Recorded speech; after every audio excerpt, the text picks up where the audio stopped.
الله الرحمن الرحيم. السلام عليكم ورحمة الله وبركاته. الحمد لله وكفى، والصلاة والسلام على رسوله المصطفى وحبيبه المجتبى وعلى آله وأصحابه العلا. نشهد أن لا إله إلا الله وحده لا شريك له الملك الحق المبين، ونشهد أن محمدا عبده ورسوله الصادق الوعد الأمين. اللهم فصل وسلم على هذا النبي الكريم وعلى آله وصحابته ومن سار على نهجه وتمسك بسنته، وبعد. Hadirin sidang jemaah salat zuhur Masjid Raya Sumatera Barat yang dirahmati Allah Subhanahu wa taala. Allah berfirman di awal-awal surah Al-Baqarah ketika Allah membagi kelompok manusia itu menjadi 3 bagian. Kelompok pertama diistilahkan dengan al-muttaqun, orang-orang yang bertakwa. Kelompok kedua dinamakan oleh Allah dengan al-kafirun, orang-orang kafir. Dan yang kelompok ketiga dinamakan dengan al-munafiqun, orang-orang munafik. Sengaja Allah menyusun kelompok manusia ini sesuai dengan urutan dalam surah Al-Baqarah, di mana orang-orang munafik diletakkan pada kelompok paling rendah. Kenapa demikian? Karena jelas Allah katakan, qala ta'ala, bismillahirrahmanirrahim, innal munafiqina fid darkil asfali minan nar. Sesungguhnya orang-orang munafik itu kelak diletakkan oleh Allah pada dataran paling rendah, dataran paling rendah dari neraka.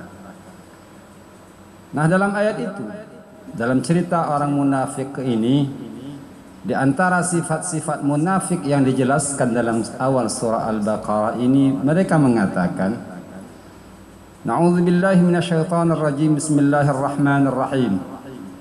Wa idza qila lahum la tufsidu fil ardi qalu innama nahnu muslihun.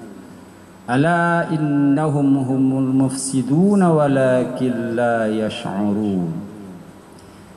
Di antara sifat munafik itu adalah orang yang nyata telah berbuat kerusakan, tetapi mereka masih merasa telah berbuat sesuatu kebaikan.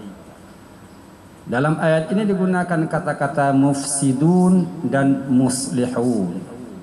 Mufsidun artinya berbuat kerusakan, sedangkan muslihun artinya berada dalam keteraturan. Nah, 2 kata ini barangkali yang akan kita kupas dengan harapan mudah-mudahan dari apa yang kita sampaikan bisa menjadi bahan renungan bagi kita, baik secara berjamaah ataupun sebagai seorang muslim.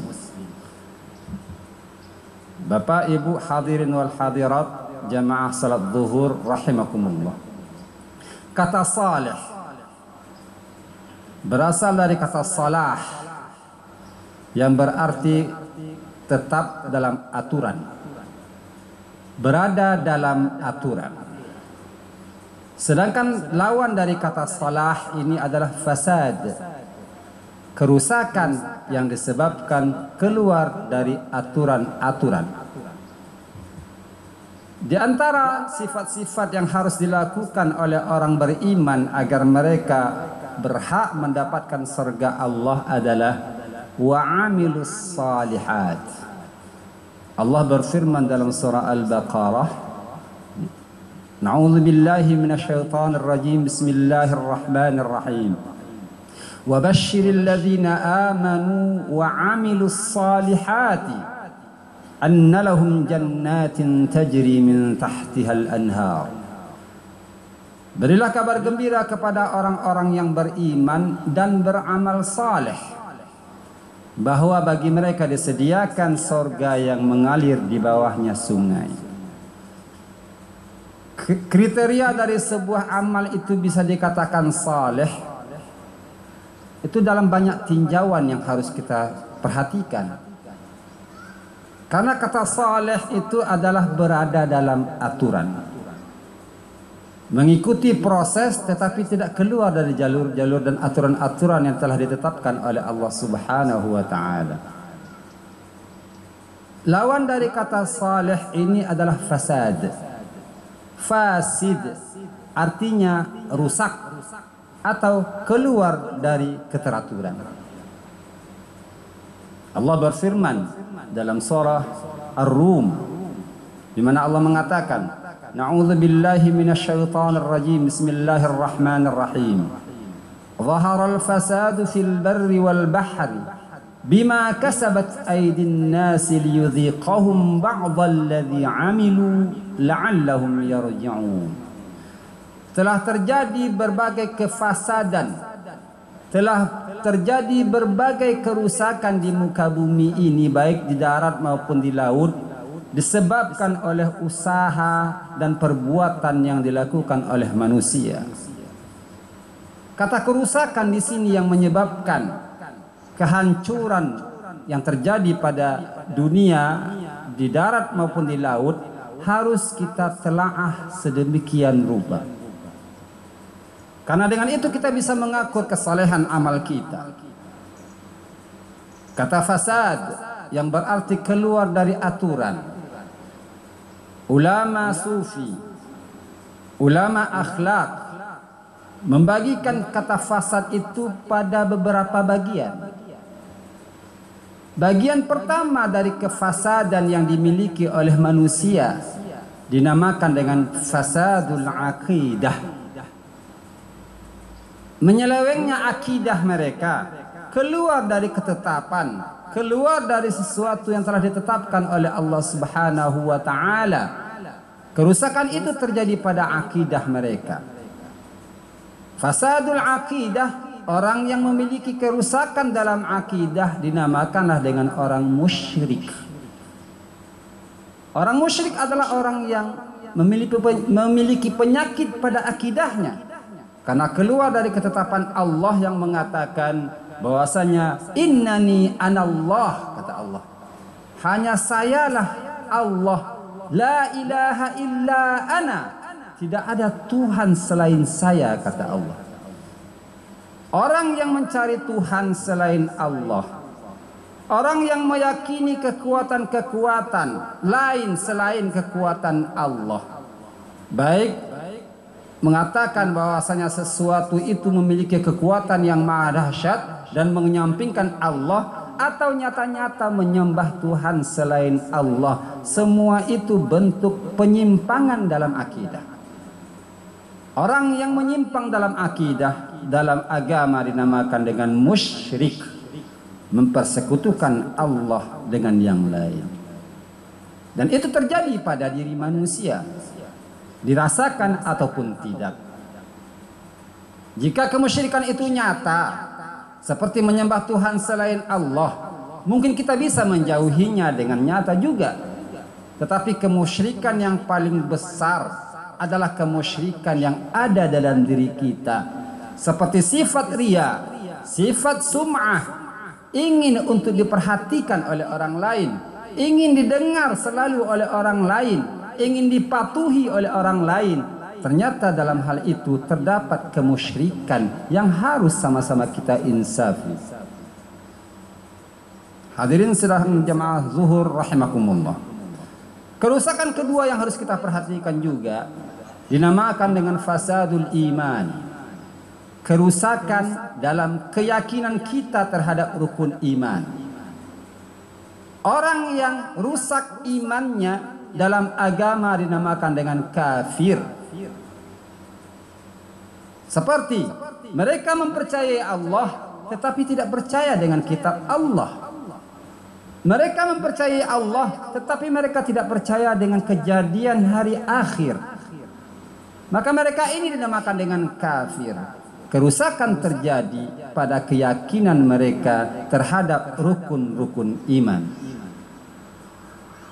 Kerusakan ketiga dinamakan dengan fasadul muru'ah, kerusakan pada marwah sebagai seorang manusia. Muru'ah bahasa Indonesianya adalah marwah. Orang yang rusak marwahnya dinamakan dia itu dengan orang yang buruk. Kerusakan marwah dalam Al-Quran diungkapkan dengan kata Kerusakan marwah itu berbagai macam. Barangkali dengan cara melakukan perbuatan-perbuatan yang tidak terpuji, seakan-akan manusia tidak melihat dan Allah pun tidak melihat katanya. Marwahnya telah rusak. Melakukan kesalahan yang membuat marwah kita hilang dinamakan kita memiliki kerusakan dari segi muru'ah. Seperti biasa berbohong, biasa berjanji tapi tidak pernah ditepati, sombong dan lain sebagainya, itu adalah tindakan-tindakan yang merusak marwah seseorang di mata Allah Subhanahu wa taala. Dan pelaku perusak marwah ini dalam Al-Quran diistilahkan dengan istilah Kerusakan yang keempat dinamakan dengan fasadur ruh, kerusakan psikologi, kerusakan jiwa. Seseorang yang ingin selalu dipuji adalah seseorang yang memiliki kerusakan dalam mentalnya. Seseorang yang tidak takut Allah akan mengazabnya jika mereka kafir karena psikologinya rusak. Kerusakan psikologi seperti ini biasanya dimiliki oleh orang-orang yang tidak mau memperbaharui imannya, yang tidak mau melatih kebiasaannya sehari-hari, dan tidak mau mengurangi pekerjaan-pekerjaan yang tidak bermanfaat bagi dirinya. Jiwa itu bagaikan sesuatu tubuh yang perlu makan. Maka untuk memberi makan jiwa, banyaklah beristighfar, banyaklah membaca Al-Quran agar jiwa kita menjadi tenang, agar roh kita menjadi damai, dan tidak satu pun yang membuat kita susah di muka bumi ini. Orang yang masih memiliki kegamangan dan menjadikan dunia sebagai tujuan utamanya tanpa mengingat batasan-batasan yang ditetapkan oleh Allah Subhanahu wa taala, dalam Islam dinamakan dengan fasadur ruh, mentalnya yang telah rusak. Mencuri hal yang biasa, korupsi menjadi tren. Semua itu pelakunya adalah orang-orang yang memiliki kefasadan, kerusakan dari segi mentalitasnya. Hadirin wal hadirat sidang jemaah zuhur rahimakumullah. Kerusakan yang lain dinamakan dengan fasadul amal. Tindakan yang dilakukan itu salah. Seperti mencintai kelompok kita dan membenci kelompok yang lain. Sangat miris kita lihat sekarang. Begitu banyak alumni-alumni Timur Tengah hanya untuk mempertahankan khilafiyah, mereka mau beradu pendapat yang keras di hadapan jamaah yang awam. Kelompok A mengatakan ini lebih benar, didengar oleh jamaah seluruh Indonesia. Kelompok B mengatakan ini lebih benar. Mereka mempertajam perbedaan yang seharusnya tidak terjadi dalam kondisi umat seperti ini. Umat kita butuh satu dakwah. Mari kita sama-sama mempertuhankan Allah Subhanahu wa taala, mengikuti Nabi Muhammad sallallahu alaihi wasallam tanpa memperbesar perbedaan. Betapa banyak kelompok-kelompok A mengatakan kelompok B itu sesat, dia belajar di sana. Kelompok B pun tidak mau kalah, kelompok A itu sesat karena dungu atau keterbatasan pemikiran mereka. Para ulama mempertontonkan tontonan-tontonan yang tidak patut seharusnya ada dalam kondisi umat seperti ini. Wal'iyadzu billah, jangan sampai umat terpecah karena ulamanya yang sombong dan tidak berakhlak. Na'udzubillah summa na'udzubillah. Dan yang terakhir yang perlu kita rasakan sekarang, kerusakan kadang-kadang terjadi pada jisim kita, pada tubuh kita. Perbuatan meminum khamar, perbuatan narkoba, dan lain-lain sebagainya, perbuatan hubungan terlarang, semua itu diistilahkan dalam Al-Quran dengan fahisyah yang mendatangkan penyakit-penyakit pada diri pelakunya. Dan inilah bentuk-bentuk kerusakan yang terjadi pada manusia saat ini. Allah katakan, zaharal fasadu fil barri wal bahri bima kasabat aydin nas. Kerusakan-kerusakan di muka bumi ini dalam berbagai bentuknya, kerusakan roh, kerusakan akidah, kerusakan akhlak, kerusakan muru'ah, semua itu bima kasaba aydin nas, disebabkan karena manusia itu sendiri. Maka jangan pernah mengatakan kerusakan itu hanya ditimpakan kepada pelakunya. Orang yang mendiamkan itu pun terjadi.